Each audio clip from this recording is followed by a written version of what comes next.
सबको जय मसीह की हालेलुया। धन्यवाद। आज के परमेश्वर का वचन और परमेश्वर पर विश्वास करें, भरोसा करें और संयम रहें और परमेश्वर हम सबको चलाता है और कोई भी संदेह ना करे। भजन यहाँ लिखा है कि मत्ती 21 अध्याय और 18 से लेके हम 22 तक का परमेश्वर का वचन है और इस वचन में पेड़ के विषय में कह रहा है कि परमेश्वर ने भूख लगा भोर के समय जब जा रहे थे तो परमेश्वर कहता है हमारे पास समय नहीं है। इस मोबाइल में छोटा ही बनेगा मेरे भाई लोग, आपको मैं प्रभु क्षमा करें, हमारे पास उतना अवेलेबल नहीं है। और इस चीज़ में परमेश्वर ने कहा है कि संदेह मत करिए किसी चीज़ में। जैसा आप लोग भी प्रभु को अगर किसी के वचन को भी तुच्छ मत जानिए और किसी को शक मत करिए।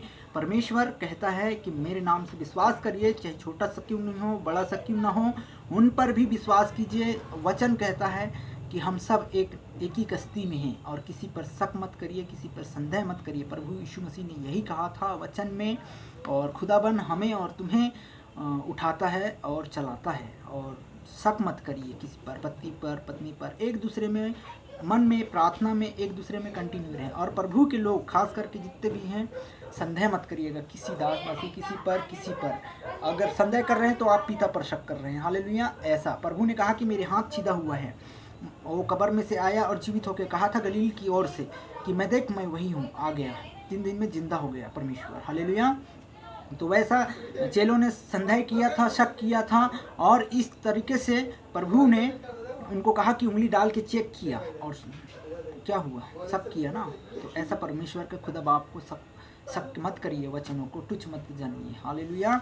तो परमेश्वर पर भी शक मत करिए। हालेलुया। और दास दासी जो भी वचन सुनाते हैं उन पर भी शक मत करें। यीशु मसीह के नाम में हम सब एक मन एक चित्त होकर प्रभु के दायरे में रहें। और जितने भी प्रार्थना दुआ करते हैं आप सभी लोगों के लिए परमेश्वर की ओर से होता है और हम सभी भाई बहन को वचन को सुनाते हैं और परमेश्वर का ये वचन है और आप लोग भी इसको जानें और समझें और धन्यवाद करते हैं और प्रभु की महिमा करें। सब लोग जहाँ कहीं से भी सुनते हैं परमेश्वर के राज्य में और सुसमाचार को और फैलाने के लिए और जगह जगह मतलब होने के लिए प्रभु ने अगुवाई दिया है।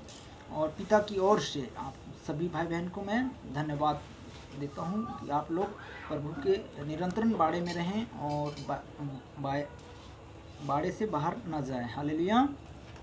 कंटिन्यू आप प्रार्थना में बने रहें। सभी लोगों को मेरा परमेश्वर का यीशु मसीह का सलाम करता हूँ। मैं सभी को जय मसीह की। और सभी भाई बहन इस वचन में ज़रूर बने रहें और परमेश्वर का वचन है एक दूसरे में शक मत करिए, एक दूसरे का ये आदर करिए, एक दूसरे का। पिता ने कहा कि मेरे नाम से एक मन एक चित्त रहें और लड़ाई झगड़ा दंगा जो भी हो जाते हैं मारपीट ये सब यीशु ख़त्म करता है। हालेलुया। आपके विश्वास मेरी विश्वास सब परमेश्वर की ओर से होता है और हमें आप चुना है और आपको चुना है।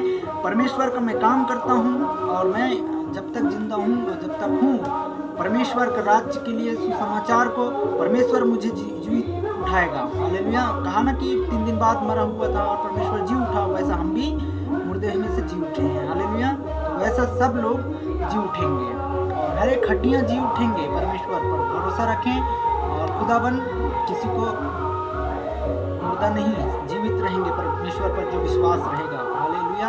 हर एक मुर्दा जी उठेंगे और सब खड़े हो जाएंगे। जो भी पाप अपराध किए होंगे, जो भी गुनाह होंगे, सब परमेश्वर ठीक करेगा। आपकी हालत कैसे भी संगति हो, कैसे भी दशा हो, परमेश्वर आपके परिवारों को ठीक करता है। कंटिन्यू आप परमेश्वर में प्रार्थना में बने रहें और एक दूसरे को आदर करें, अपने पड़ोसी का आदर करें और एक दूसरे में मतलब प्रार्थना में कंटिन्यू बने रहें कि एक दूसरे की मान सम्मान कीजिए। जहाँ से भी सुन रहे हैं एक दूसरे की लिए रिक्वेस्ट, अगर पाप अपराध हो जाता है तो क्षमा मांगिए खुदा यीशु बाप से। आपका प्रार्थना कंटिन्यू हम कर देंगे। हालेलुया। अगर जिसको क्षमा नहीं मांगने आता है हम उनके लिए आप लोग प्रार्थना निवेदन भेज सकते हैं। हम आपके लिए और आप लोगों को प्रार्थना में कंटिन्यू हम रखेंगे। अगर जो जुड़ना चाहता है वो जुड़ सकता है। परमेश्वर का वचन है और जो समझ में नहीं आता है इस वचन में परमेश्वर के साथ रहे और संगति जरूरी है। हालेलुया। आप किसी भी राज्य से हो, किसी भी क्षेत्र से हो, परमेश्वर का ये वचन में कोई संदेह नहीं करें। हालेलुया। धन्यवाद। धन्यवाद पिता, हमें और तुम्हें परमेश्वर ने बनाया है, हालेलुया, और हम उसका काम करें, हालेलुया। आपको एक भी बीमारी और छू नहीं पाएगा। तो खुदाबंद की हजूरी अभी शाम की बेला सभी में परमेश्वर आपको आने में, गाड़ी चलाने में, आने में जाने में सहायता करता है, आपको काम में